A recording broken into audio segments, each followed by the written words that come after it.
Bueno, vamos a meternos de lleno en la historia de un conflicto que fue mucho más que un conflicto. No solo cambió las fronteras del mundo, sino que de alguna manera lo destrozó. Esto no va a ser un simple repaso de la Primera Guerra Mundial. No, esto es la crónica de cómo toda una era, todo un mundo, se suicidó. Pensemos por un momento en cómo era el mundo en 1914. Europa era sin duda el centro del universo. Un continente lleno de imperios majestuosos, de una elegancia que hoy casi no podemos ni concebir, y sobre todo, con una fe ciega, casi religiosa, en el progreso tecnológico. Era de verdad un mundo que se sentía invencible, conectado por lazos de realeza, comercio, cultura, parecía eterno. Pero claro, bajo toda esa superficie dorada, las tensiones se iban acumulando, ¿verdad? Y aquí está la terrible ironía de todo esto. Ese mismo mundo, que estaba en la cúspide de lo que consideraba civilización, estaba literalmente a punto de autodestruirse, y de la forma más brutal que nadie podría haber imaginado. Y todo esto nos lleva a lo que se conoce como el verano de los reyes. Hay que entender que era un mundo gobernado por monarcas, que en muchos casos eran familia, primos entre sí, pero al mismo tiempo estaban divididos por unas ambiciones y unos miedos profundísimos que estaban a punto de estallar. A ver, la clave para entender por qué todo explotó tan rápido es esta: el sistema de alianzas. Europa era literalmente un polvorín. Por un lado teníamos a la Triple Entente, Francia, Reino Unido y Rusia, y por el otro a las potencias centrales, Alemania, el Imperio Austrohúngaro y más tarde el Imperio Otomano. El problema, que un ataque a uno de ellos significaba un ataque a todos. Era una trampa perfecta, una máquina diseñada para el desastre total. Claro, con un polvorín así, solo faltaba una chispa para encender la mecha, ¿no? Pues bien, la chispa llegó. Y cuando lo hizo, el efecto dominó fue imparable. Y catastróficamente rápido. Vamos a ver cómo se vino todo abajo en cuestión de semanas. Fijaos en las fechas. Es que la velocidad de los acontecimientos es de vértigo. En poco más de un mes, lo que empezó como un asesinato en un rincón de los Balcanes activó toda esa red de alianzas de la que hablábamos. Arrastró a todas las grandes potencias a una guerra que de repente ya nadie podía parar. Cada declaración de guerra era una ficha de dominó que caía y empujaba inevitablemente a la siguiente. Y lo más increíble de todo es que, al principio, la gente se fue a la guerra con una alegría casi festiva. En serio, los soldados se subían a los trenes con flores en los fusiles, absolutamente convencidos de que aquello sería una aventura corta, gloriosa. Volveremos a casa por Navidad. Esta simple frase, resume la trágica, la terrible ingenuidad de toda una generación. Ese optimismo, como es lógico, se hizo añicos casi al instante. Lo que se encontraron no tenía nada que ver con aventuras gloriosas. Se toparon con una realidad para la que nadie, absolutamente nadie, estaba preparado. Un auténtico infierno de barro, de acero y de muerte a escala industrial. Para que nos hagamos una idea de la escala de este estancamiento, de este punto muerto, basta con una cifra: 700 kilómetros. Esa era la longitud de la inmensa cicatriz de trincheras que partía en dos Europa, en el frente occidental. Iba desde el Mar del Norte hasta la mismísima frontera suiza. Un frente casi inmóvil donde millones y millones de vidas se iban a consumir. Y la vida ahí dentro, la vida en esas trincheras, era una auténtica pesadilla. Es que no era solo luchar contra el enemigo. Era sobrevivir. Sobrevivir a los bombardeos de artillería constantes, día y noche. Sobrevivir al barro, un barro que se lo tragaba todo, literalmente. A las enfermedades, como el famoso pie de trinchera. A las plagas de ratas. Y, por supuesto, al terror psicológico de tener que cruzar la tierra de nadie. Ese páramo de cráteres y alambre de espino que separaba unas trincheras de otras. Hay una frase de un soldado, de una carta escrita desde el infierno de Verdún, que lo resume todo a la perfección.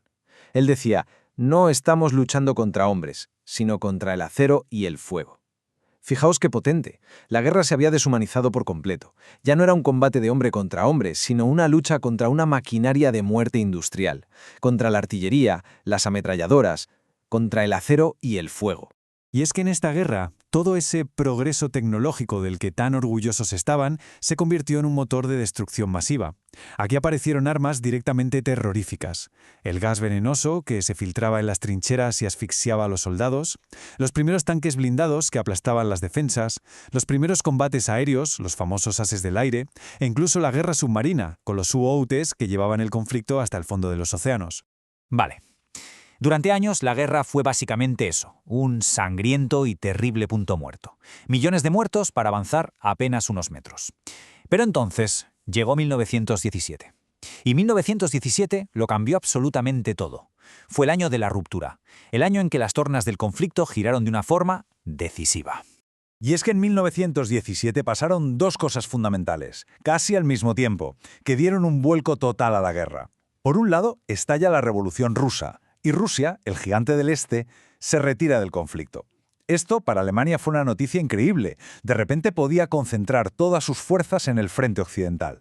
Parecía una ventaja enorme. Pero, ¿qué pasó al mismo tiempo? Que Estados Unidos abandona su neutralidad y entra en la guerra. Y con ellos llega una inyección brutal de recursos, de dinero y, sobre todo, de soldados frescos que inclinarían la balanza de forma definitiva para los aliados. Con la entrada de Estados Unidos en la guerra, el final ya parecía casi inevitable. Pero Alemania todavía no se había rendido. Todavía tenía una última carta desesperada que jugar. El colapso se acercaba. Sí, pero el final de la guerra solo significaba el principio de unas cicatrices que durarían décadas.